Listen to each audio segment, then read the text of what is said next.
Sri Gurubhyo Namaha. Yo Namaha.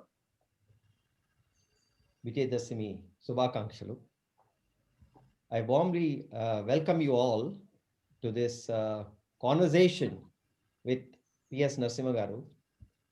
As you may have seen our mail as well as our announcement earlier this morning, we have established our fourth center for Indic Studies in Law and Justice. Narasimha Garu is a senior counsel at the Supreme Court and is also a trustee of Justice P. Kodandaramaiah Foundation. And he will tell us about his vision for this center. Before that, I will just briefly outline the activities of Indic Academy and the overall strategy. Indic Academy is a non-traditional university for traditional knowledge. And we seek to preserve, protect, and promote our civilizational thought, intellectually, culturally, spiritually, using a three-horizon framework of near-term, medium-term, and long-term. We do this by establishing thought centers and platforms. And we do activities across the value chain of research, publications, courses, events, networks, collaborations, and grants. That is the value chain we look at. In terms of thought centers, we have currently established 3 thought centers. The first thought center we have established is an Inter-Gurukula University Center. This center, the primary focus of the center is to bring about, to build a bridge between Shastras and Indic knowledge systems and the study of Indic knowledge systems, which is known as Indology. So we seek to build a bridge between all these 3. We also seek to build a bridge between disciplines and promote interdisciplinary, multidisciplinary, and transdisciplinary thinking. Lastly, we seek to build bridges between the East and the Western civilizations. We seek to do this in multiple ways. We are a research hub. We have now announced 83 short-term research fellowships. So we are aiming to become a research hub. Then we also publish books, and then we convert them into courses. And finally, we conduct events, be it conferences, seminars, workshops, book launches, festivals. So these thought centers do these activities. We also have a center for soft power, and another center for indigenous sustainability. So this center for Indic studies in law and justice is our 4th center. And as Narasimha Garu will outline, we are planning the same template. We aim to do research, we aim to publish, we will also do courses, and we'll also do events. We'll also build a network of universities and institutions involved in this. So now I request Narasimha Garu to outline his vision for this center. Narasimha Garu. Thank you, Harigar. Today it's actually a very great day because we are now thinking of putting into practice the ideas that we had for a very long time, which emanated many years back because of the problems that we faced from time to time about the interpretations, about non-implementation of the actual value systems that we had in terms of the judgments of courts or decisions taken by the government from time to time. With this lived experience, we thought it is necessary that we study what our Shastra specifically provided for us, and then on that basis create a structure and ensure that it is implemented. This thought was going on for a very long time, and we were discussing this with good friends over a period of time. One or two areas where this needed to be done was the legal practice.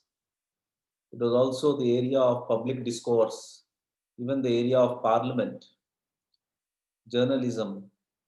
All these public institutions, you should call them institutions because there is an accessibility to everybody there, needed a fresh approach, an approach which went very well and easily with our kind of a thought, but that was just not possible. So fortunately today we have with us Sai Garu, Sai Susarla and Nagaraj Paturi also, who will be discussing along with us the ideas that we had. Three or four major problems we faced in this context. One is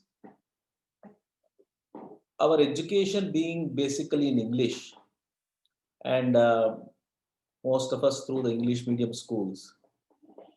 Either that traditionally one would learn what the knowledge systems that we had earlier, or we don't know anything about it at all. So much so there is total and absolute ignorance about the knowledge systems that existed, which could be utilized by us for the purpose of assisting and aiding our democracy.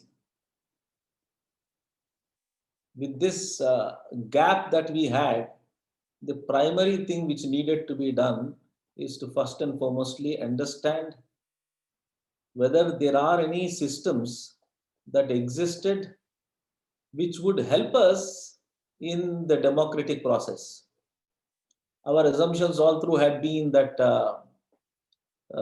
if we talk of our religion, we only thought of gods, pujas, and our dharmas. But then, is there anything which would help us in structuring our politics, in structuring our living? So, exposure to Shastras was therefore very, very necessary. That knowledge became an aspect which youngsters need to read, need to study, need to understand. Without that understanding, one would not even have a glimpse of what is the scientific perspective that we had, which can be used for our society on day-to-day basis, even in our constitution, interpretation, or analyzing and judging any contentious issue. Biggest problem there again was that even one had studied the Shastric knowledge, then there were no easy ways by which you could relate it to others unless you are a specialist in an area. So there were no material available. Let me give you an example. If we are taking the segment of law, in law, the contribution of Shastric knowledge is immense. And the knowledge is not available easily to lawyers. There is no method by which that knowledge could be translated to lawyers unless there is self-motivated motivation of the lawyer to go study them and then seek to implement them. We had to bridge that gap, number one. For that, we thought that we will train some lawyers from with respect to certain Shastric knowledge systems relating to, let us say, we keep justice systems a little aside. We talk about matters relating to logic, interpretations, evidence, argumentation. All these knowledge systems which are available in Shastric perspective are not accessible. So therefore, the first step was to create a system by which the lawyers could be briefed. So with this thought, we worked for a while, and it was not easy. Lawyers were very, very busy, and the language barrier was enormous. So lawyers could not be so easily taught also. And the teachers also had their own way of teaching the lawyers. So this experimentation went on for some time, and it was all individual based. Unless it is institutionalized in a way of a school or an organization which would take it up and do it in the form of an organization, I thought it was not possible. It is at that stage that I spoke about this idea to Harikiran Garu, and he said that we must put in whatever is necessary to implement this. So that's how we came up with this idea of Center for Indic Studies of Law and Justice. What we propose to do is to, first of all, use this center as a channel or a bridge between two knowledge systems.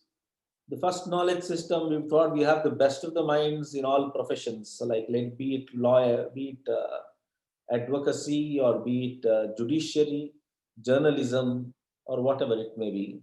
We have the best of the brains in the world, and some top professionals available. They also have at the same time an inclination to utilize the any knowledge for that matter. It needn't be ancient Indian knowledge, any knowledge for that matter. If it is useful for us to resolve a problem, any kind of a problem, then they are willing to do it. But then the problem is, how do we take the knowledge system to them so that they would carry it and then implement and apply it in solving the problem, and then the country looks at the introduction of the new knowledge system. That was a big problem. So the first thing we thought is that we will create the knowledge system, a pedagogy, a system by which the knowledge could be brought to them in a methodology, in a way that it will be useful for these lawyers to immediately absorb and then implement it. It is in that process that we identified certain areas to start with law, which could be useful even for other professions also. And that could be first and foremostly the principles of justice system, which would relate to how would the problems between two state organizations get resolved. If it's a clash between center and state, it's a clash between the judiciary and the executive or the parliament for that matter. How are the distribution of powers between these institutions resolvable? In which manner? What are the principles for that? So we have for that justice systems, and we have for that systems which will tell us how to limit the powers available in our Shastras. So we will have to formulate it. We will have to formulate it in a method and a manner which will be useful for a court to pick it up and then implement it. The approach is completely different when we compare West and East. Western approach breaks everything into bits and pieces. It creates institutions. It says this is the institution of judiciary, this is the institution of executive, a parliament, and things like that. And for every such segment, they have developed principles. Separation of powers is a principle. Rule of law is a principle. It will apply as an institutional jurisprudence. But whereas our approach had been very different, there is nothing like a, a knowledge system applicable for one segment and doesn't apply to other. We have adopted a justice system which we call as dharma system, which transcends an individual to his family, to the society, to the state, to the organization, and till the ultimate federation. Each one has its own dharma. And at the same time, the entire institution also has its dharma. Everything is integrated with one another. There is a holistic thing, and that's how the Indian jurisprudence had looked at things. It didn't look at bits and pieces. When we had this problem constantly, when after the whole long of whole debate in the parliament for the at the time of the making of the constitution, by the end of it, Ambedkar said, we have created the best of the constitution, but if we don't have the good people to manage it, this constitution is of no avail to us. And at the same time, if we have very good people, we don't even need the constitution, which means that there is an individual, there is an institution. How to bridge this gap? West doesn't teach us that. It only lays down the institution, the structure. So far as the individual is concerned, he is on his own. The question then arises as to what is this system, methodology, or the school where you forge that kind of a character in the individual who becomes suitable to run the institutions. That's a big gap. And because of that, the present democracy has all sorts of problems. We have the best of the constitutional systems, but we would say that the man who is occupying that position is not good. So therefore, the system crumbles because of that. Then where does that obligation come in? How does the concept of good character become a public law character? It's not merely the domain of religion. It's not merely the domain of private morals or upbringing in the house of a person to have that kind of a moral character which will enable him to occupy the highest post or any post for that matter, even a school teacher. That system, I think we can supply. That is what we can provide, and it will be extraordinary contribution from our side. Thank you, Narasimha. We need to work on that. We need to work on that. That's how we should build the system so far as the justice jurisprudence is concerned. And I think through the center, through Harigaru, we can work on that, institutionalize, step by step, build on that. Nagaraj Garu, would you like to share a few thoughts? Can you switch on your?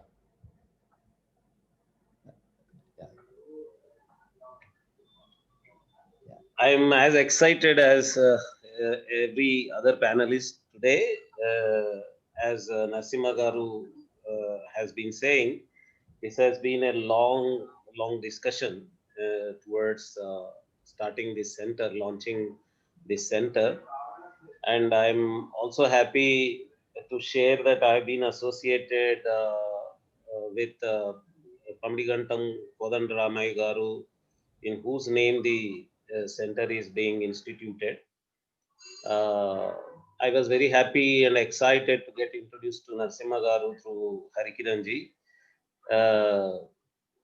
And once we got introduced, there were long repeated discussions about the necessity of such a center and the necessity of courses, particularly at a postgraduate level and research level, LLM and PhD in law and justice kind of courses. And in fact, there have been attempts in some of the institutions which are Indic oriented to start LLM courses with Indic orientation. And there has been a small attempt in Nagpur also towards start creating an LLM course with an Indic approach. The Narasimha Garu went through these experiences, and he shared that he was not satisfied with the progress, with the developments so far. And he realized that unless we start our own institute, center, the things cannot progress the way we are envisioning or dreaming to happen. During Narasimha Garu's talk, we heard words like West and East. Actually, if we go into the world in general, Loka in general, from a Shastric vocabulary, in Shastra we use the word Loka. If we go into the Loka, what is being mentioned here in this discussion as the West is the law, the justice, the jurisprudence. It is not a Western jurisprudence or Western law or Western justice. The tag Western is being given by us when we are trying to do the reverse gaze, or when we are trying to uh, take a step back and look at where we are, what is happening. Otherwise, for a general lawyer, for a general uh, judge in a court in India, it is the law, it is the justice, it is the jurisprudence. It has become mainstream so much that the fact that it has got roots in the Western culture and Western society is almost forgotten. People are not conscious about it. But worldwide today, there are movements and approaches and developments all over where, for example, the Human Rights Charter gets questioned by many communities all over the world uh, from the point of view of cultural sensitivity in the drafting of the charter itself, in the listing of human rights itself. And many indigenous societies, African and South American, and many other societies all over the world, are not happy with the fundamental principles behind the formulations of principles of justice in the present system. So, in this scenario, India has a great role to play as one of those indigenous communities, which is also now emerging to question the foundations of the present field of law and principles of justice and jurisprudence. We actually, the whole world is waiting for us to contribute, because the other indigenous societies which are trying to critique and contribute to the field from their point of view are not as privileged as we are in terms of having a very well built Shastric system. Their critique is coming from a very general cultural approach, from their own cultural understanding of their own day-to-day life. Whereas here we are privileged to have Shastras, and we here at Indic Academy and at MIT School of Vedic Sciences in Pune and many other places, we are doing a mapping between Indic knowledge systems, traditional Indic knowledge systems, and the contemporary academic disciplines, where you probably may not have, say, for example, a discipline of academic discipline of law or academic discipline of profession exactly comparable to the contemporary system. If, for example, if there is an academic discipline of psychology today, if we have to draw ideas from the Shastras, we may have to go to different Shastras like Vedanta, Yoga, Sankhya, and many other disciplines and draw the ideas from various other disciplines, various different disciplines on the Shastra side, and compile them and provide a Vedic psychology content for a contemporary academic discipline of psychology or contemporary profession of psychology. In the same way, for law and justice also, you cannot say that, oh, this is the Shastra from where this was the Shastric equivalent of contemporary law discipline. Correct. For example, there is a general misnomer that Dharma Shastra or a Dharma Shastra book was the law for them. But it's well known that the idea of law and idea of Dharma Shastra are completely two different animals. Correct. So, where from do you draw inputs for the contemporary academic discipline or profession of law and justice? This mapping has to be done, and we have almost done it already. We have been doing it. From which traditional disciplines, from which shastras, we can draw ideas that are useful for the contemporary profession of law or academic discipline of law and justice. Some of the fundamental ideas that Narasimha Garu has been raising, for example, he has been talking about virtue ethics as a fundamental radicalizing idea to be contributed to the present constitutional thinking, and also towards legal and judicial justice thinking.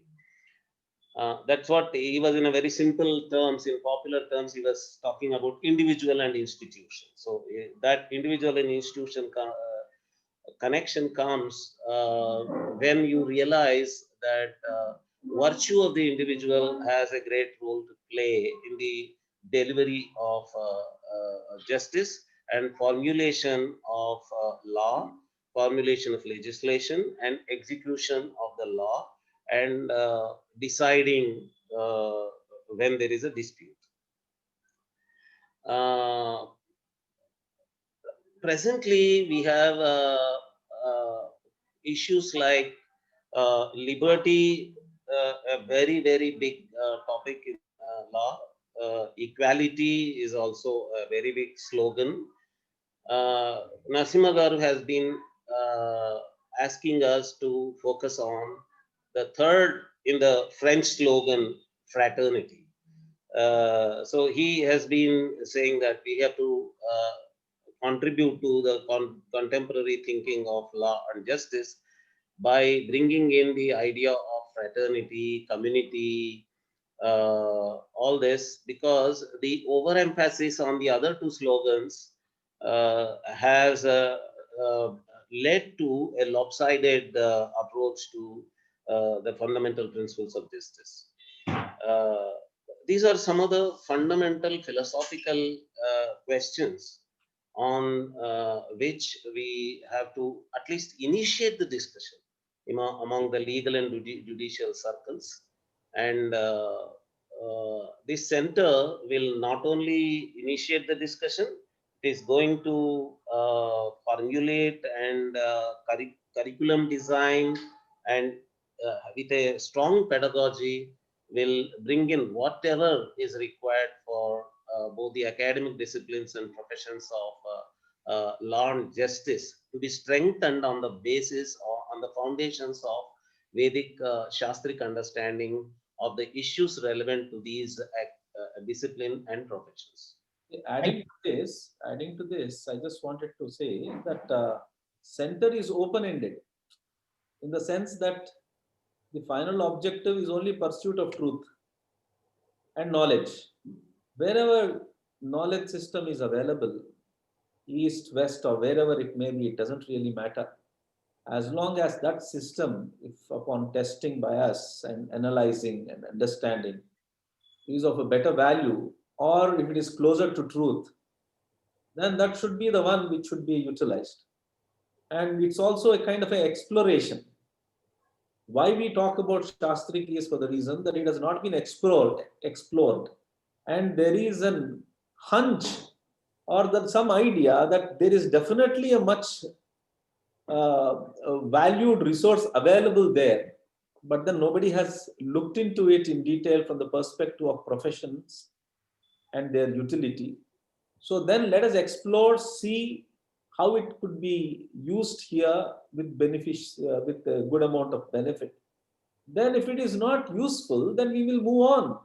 We will find something better. That has been our approach all through. Indic approach has always been not being stuck with any one knowledge system. That's how we have developed on the thought of on ideas from time to time. Thank you. Sai Garu, can we have your comments? You're muted.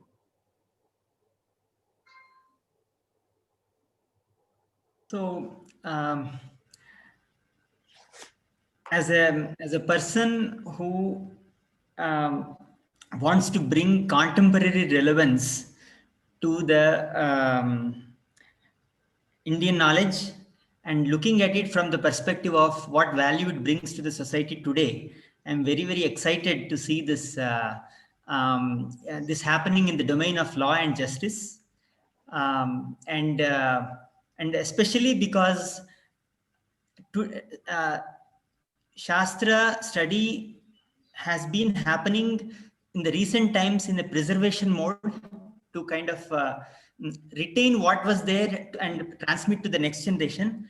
And the time has come, and the stars are aligned to be able to actually give that community a chance to actually take it to the mission mode and what you call exploration mode. Okay, and that can be done only when in an ecosystem where there is which acts as a bridge between these two types of thinking. And that is I feel that is that's a very great prospect that the Center for Indic Studies in Law and Justice brings. And also there are two aspects in which Shastric system can contribute, in my hunch, as Narasimhaji was mentioning. One is the intellectual space of inference, interpretation, those kinds of things, and in the principles and culture space of what constitutes justice. Okay, so in the area of inference and interpretation, also there is a huge amount of contribution that Bharatiya Vignan, the scientific structure, brings.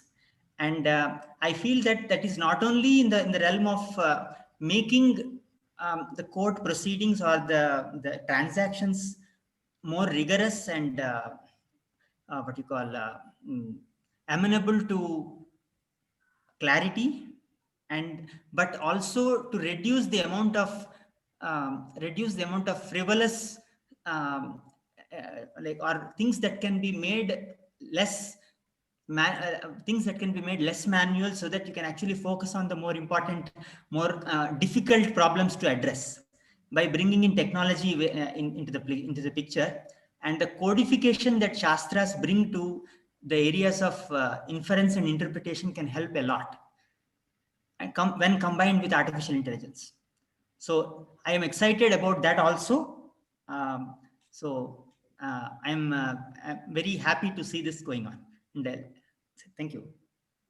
Thank you, Sai Garu. You have done immense work in converting our knowledge systems into actual tangible courses. So just in terms of specific modules that we can think of, what would you be your suggestions? I know you were talking about logic and inference, but more, can you be more specific in terms of your thoughts? In the area of representing of cases, okay, the more precisely you can represent an argument or a case being made, and the more you remove the ambiguity in the representation, the faster you can resolve the cases. That is one thing.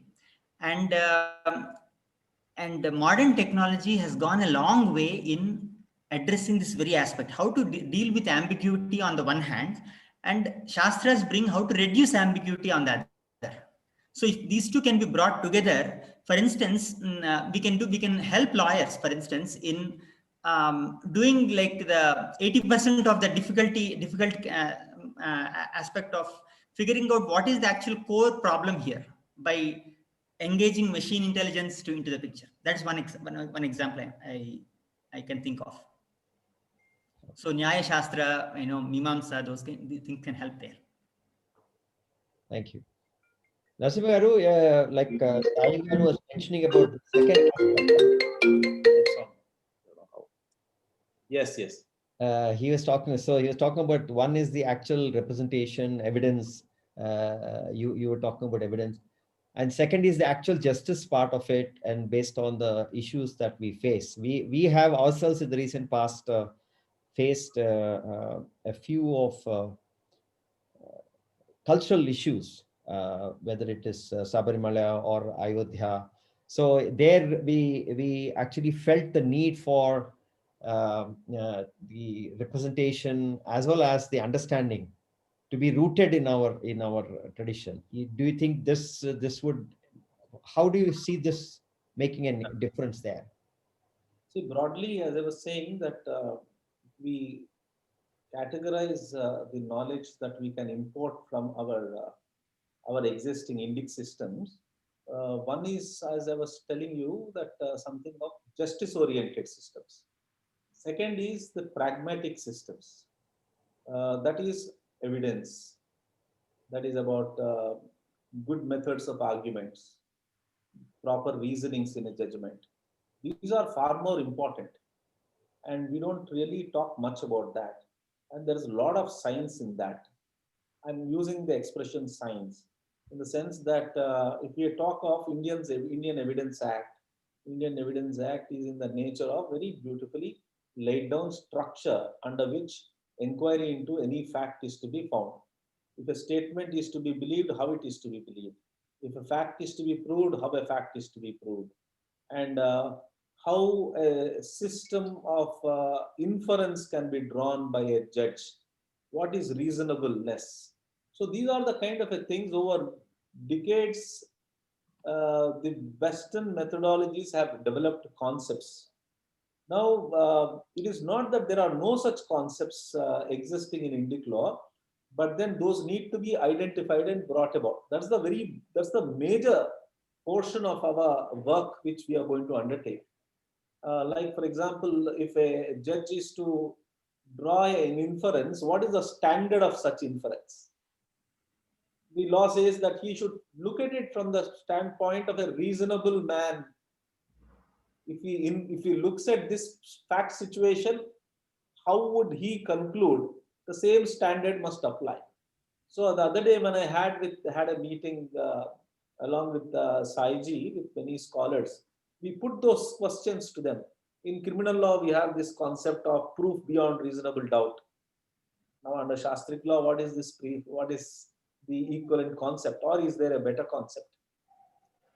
These are the things. These are the areas that we need to explore, and it will be it's actually a very, very interesting thing. When we took our existing legal system to the Shastric scholars and told them this is what we do every day in a court of law, and do you look at it in a different way in finding out how to arrive at the proof of a fact? What is the definition of a proof? Saigar has prepared a whole list of things which are very interesting for anybody for that matter to look into it. So in each of these, we need a coordination between our Shastric scholars on the one hand and the professionals on the other. So both come together. There must be a convergence that must happen. So there will be a handshake between the knowledge systems of both, and there could be a process by which they will definitely be benefited. Both of them will be benefited. But in this process, we will get a better system where we will use both and improve the present systems on the basis of what is found to be the best possible knowledge which could be used. So this process is on. What we did is we have identified certain areas of legal practice we will perhaps over a period of time also do this with respect to journalism. We would perhaps do this with sociology and other areas. Environment is a very beautiful topic.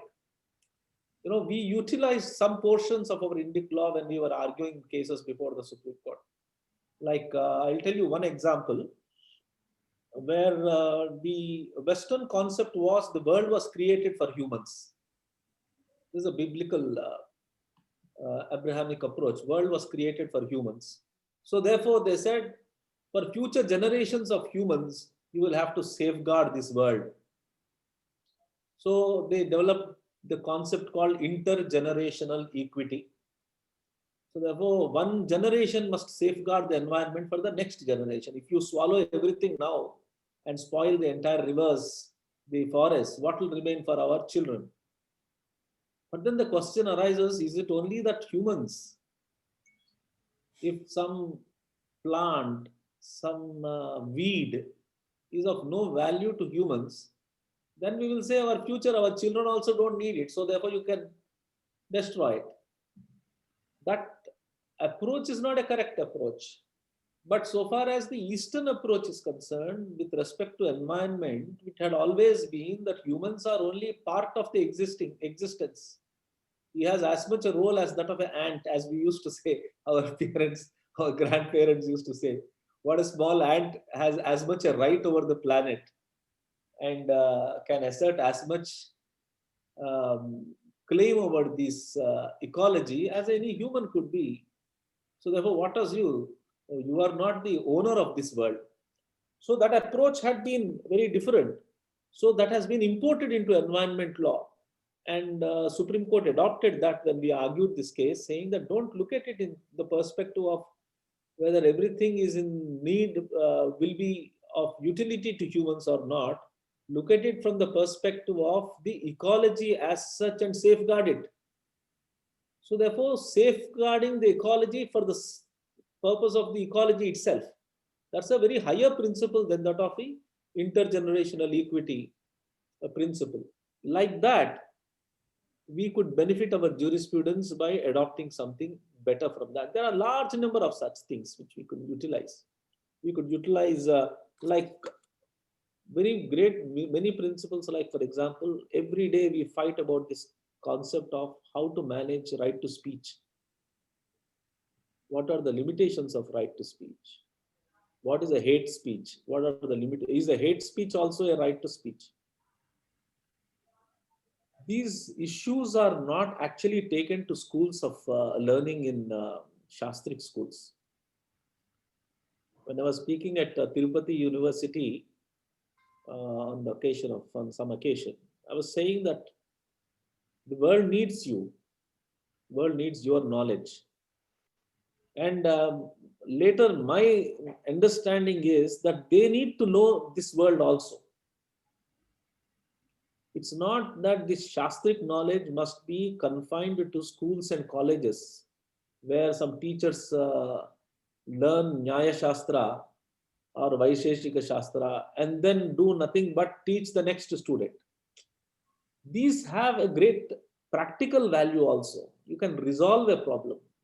You can, if you have a better definition of what a conspiracy is, then that will be useful in identifying a criminal case, of defining whether a person falls within the ambit of a conspiracy or not. If the definitions are precise, clearer, then we must adopt them. This is the thing which needs to be done. Our process is this. Of course, Hariji, what you are saying is jurisprudential concepts like speech, equality, religion, and justice principles.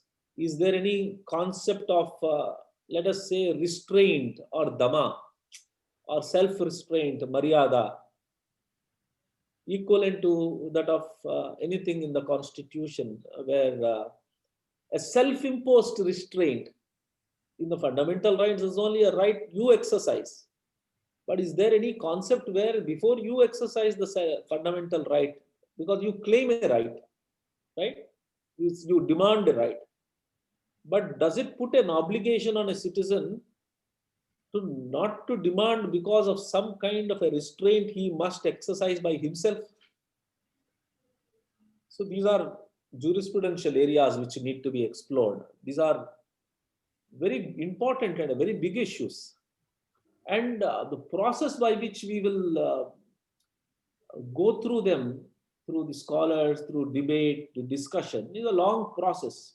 But I'm sure we will be able to come up with beautiful concepts, beautiful ideas, great amount of clarity on the obligations of a state, the limits of freedom. In fact, our systems are in aid of those who would always advocate that the freedoms are the most important principles of any constitution. In fact, we would, while we say that fraternity must be an important aspect, only from Indian perspective that fraternity can be exercised with great freedom in it. In the West, there is a problem with fraternity. They say fraternity is actually a kind of a social or a group right, which takes away an individual right. But we don't look at it like that. Our perspective is very different. Our perspective is as much freedom and as much Duty. duty. Yeah, I would put it like that. As much duty, duty not as an obligation from outside. It's a self-imposed. Self-imposed. Self-imposed. That's the greatest part which their perspective have not seen. Fraternity is something which is superimposed. But whereas our perspective of fraternity is self-emanated. It's a something which we generate within ourselves for the betterment or benefit of the other. That's a very different. So therefore, one should refine these concepts, develop this concept over a period of time with the coordination. One would develop the concepts, and what we propose to do is we would want individual topics, for example, something like, take the example of speech in the perspective of jurisprudence. So the entire debate is there. What is the hate speech? Whether what are the limits of speech? Can journalists talk so much non-stop on TV? And where are the limitations for that? There is no restriction as of now. Government is toying of creating one. So far as satellite televisions are concerned, there is no, unlike the Cable Television Act, for them there is no other law. So if you provide a law, then what are the limitations of that? Pre-publication limitations are not permissible. So we discuss this concept of speech as we know and understand in our jurisprudence, Indic jurisprudence, and explore it. How is it that we had so much of freedom of speech?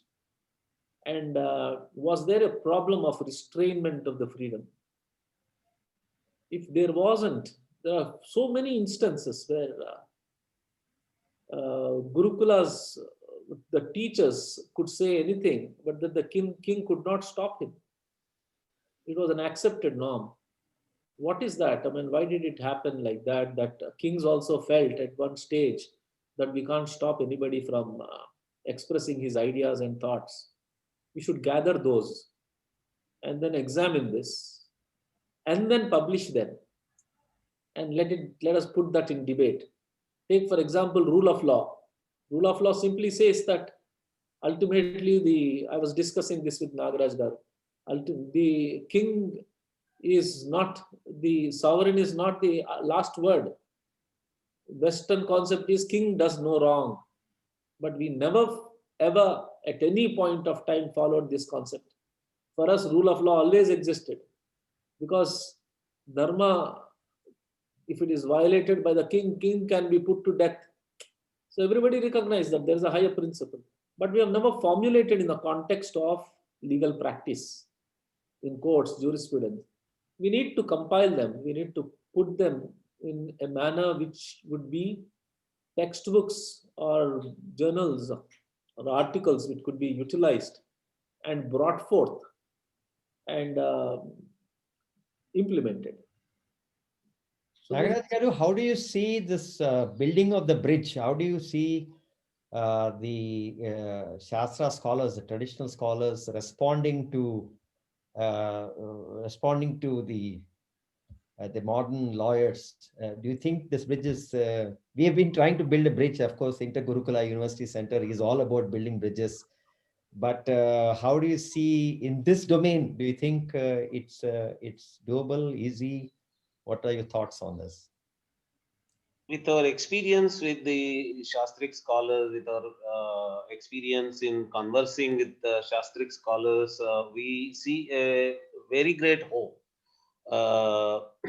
Because as Sri Narasimhagaru was mentioning, uh, they are gradually realizing once we are putting these two sides in conversation with each other, they are realizing a great relevance of what they have learned to the contemporary studies.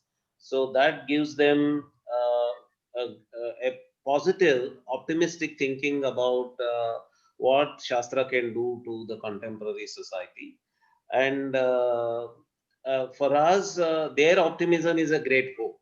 Actually, the way they are responding now, they are realizing that their studies are not limited to Vakyartha Sadas, for example, about Advaita Vedanta or Advaita Vedanta. So my Nyaya, my Mimamsa is useful in a Vakyartha Sadas about Advaita Vedanta only is now what they are losing. They are gradually realizing that there is a great role beyond these traditional Shastric studies, Adhyayana, Adhyapana in their Gurukula, and the Vada and Charcha in a Vakyartha Sadas.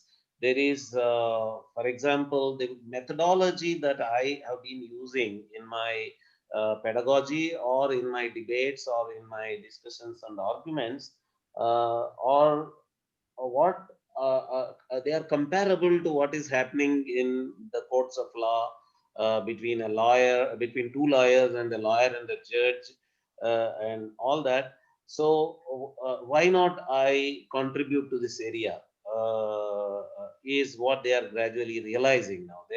They're excited about these possibilities that they can contribute to these areas, and even areas like philosophies of justice. All these areas, even inside a university system, let me share, have been completely underrated. Uh, for example, if there is a philosophy department asking for applications, if there are 40 seats, in some cases there are only 6 applications. So the society itself has been underrating these areas simply because we have been spending, even the contemporary philosophy departments of the universities have been spending time in, say, for example, a course on logic for the sake of logic. And if there is a course of philosophy of science, no science department knows it. I struggled very hard while I was at the University of Hyderabad to convince the vice chancellors to implement philosophy of science courses in science department, but that is not there.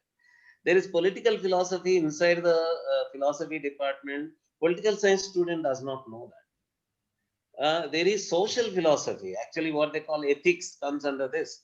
The whole discussion of ethics is discussed under social philosophy in philosophy department. But sociology students do not know this, that there is a philosophy department just next door where they are doing this. So even within the contemporary system, the relation between areas like philosophy and the contemporary social sciences and humanities disciplines is not fully realized at all. We are thinking that it is from the Shastras that we are not realizing.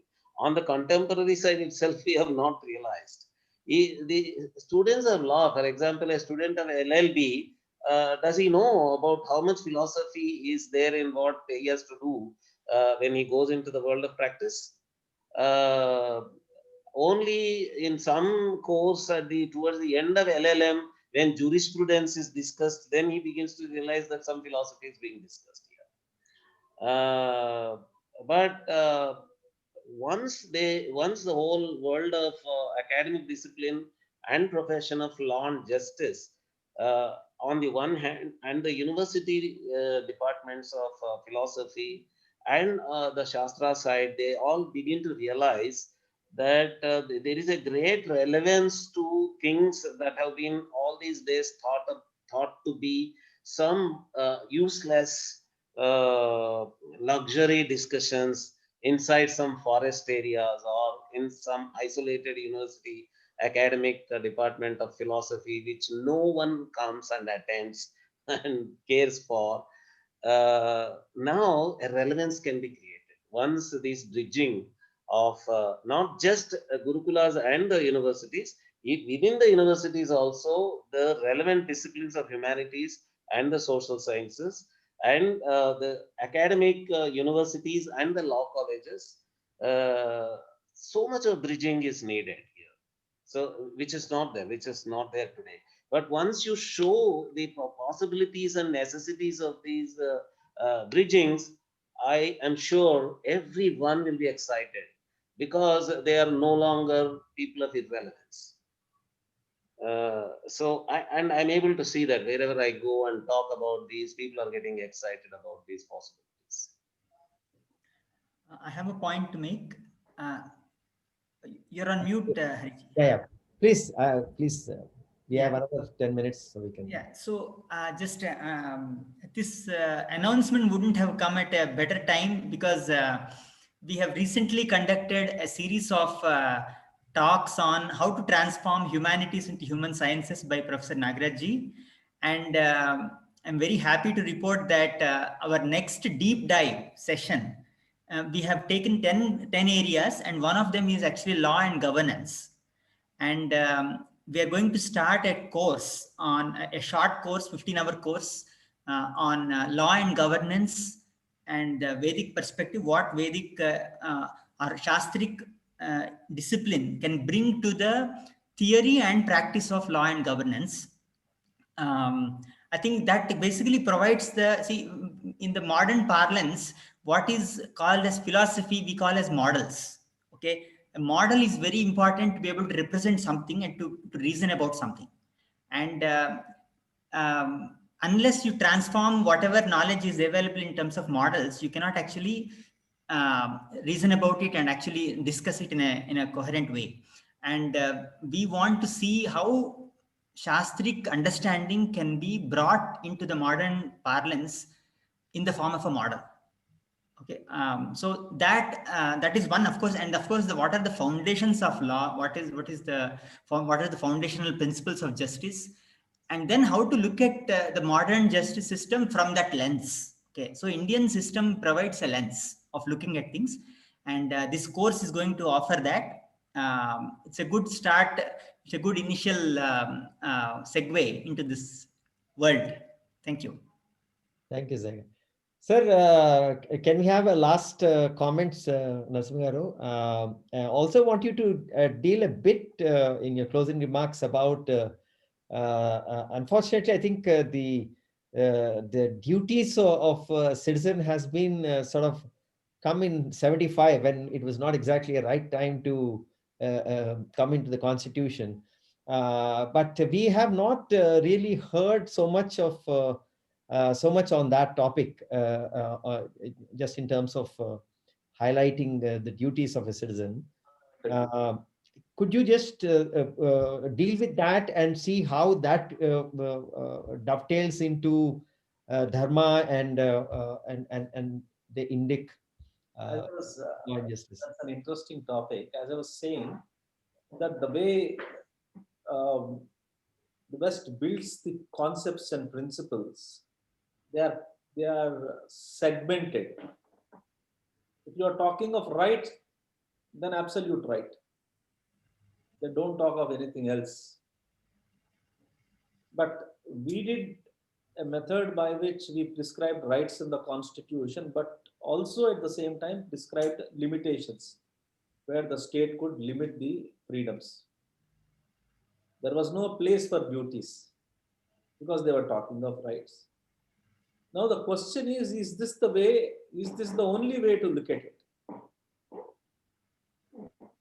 Rights are to be exercised by individuals. the same person sits in the government and exercises the limitations.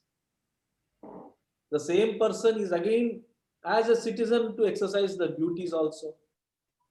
So person is the same. So why are we talking of different things? A person exercising right as if he is one individual, exercising the power of a state sitting in the government as one individual, and then sitting as a citizen has at the same time also an obligation. So this is a structural thing which the perspective that the Western model has. So then we will have to look at it in a different perspective, whether these could be modulated and within the framework of the constitution. You could read by interpretation in the existing right itself, a self-imposed obligation where an individual feels that he has a duty towards the society and then modulates his own character without a superimposition of any power. What is that method that we need to develop in that? And at the same time, the person exercising the power under the government would also look at it with certain inherent obligations that he should permit and let the freedom be exercised. So that's a jurisprudence which needs to be developed, and I think our systems will be able to contribute so far as they are concerned. But by concluding, the job of the society, that the center, is manifold, including one of the biggest problem is the language barrier, as I was saying. We need to develop terminology. Simple concept of religion posed so much of a problem because we never had a concept of religion. What did we have? We only had that freedom to adopt any method which would take us and satisfy us in our inquiry. In that absolute freedom that we had no concept of a conversion. Of somebody who is Sakteya, we don't have to do a conversion to go to a somebody who is purely on bhakti or purely on Advaita. So it was a freedom, absolute and total freedom so far as the religion is concerned. But when we have adopted the definition of religion, we fell into a framework created by them. And we have to live by that freedom, by that definition. So biggest problem is again terminology, vocabulary. How are we going to deal with it? There are concepts which have no parallels. So how are we to create the parallel and bring it into usage? If you say respect for Maryada has a whole lot of concept, these are all nothing to do with religion.